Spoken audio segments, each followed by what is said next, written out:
Yan mga idol, maglagay tayo ng kilya ng bangka. Timplahan na natin ng epoxy. Itong gamit natin na epoxy, Pioneer Epoxy Marine. Yan.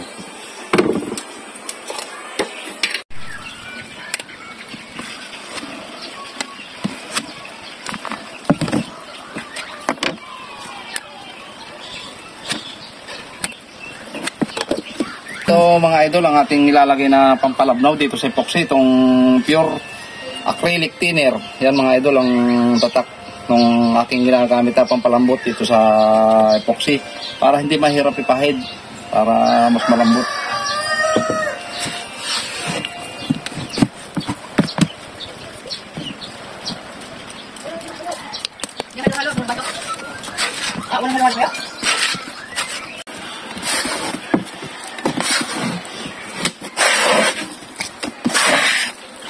Yan mga idol, tunaw na tunaw ang epoxy. Talagang madali siyang lumabnaw.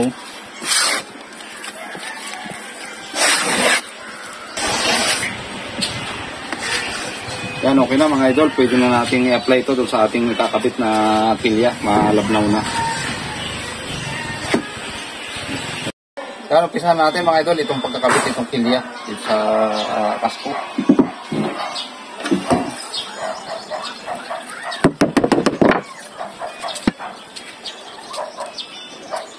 Puro na natin din po ng minuto.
Nakakabit na itong pilya mga idol. Ilagay na natin, masilyahan na natin itong kasko, balutin na natin ng epoxy.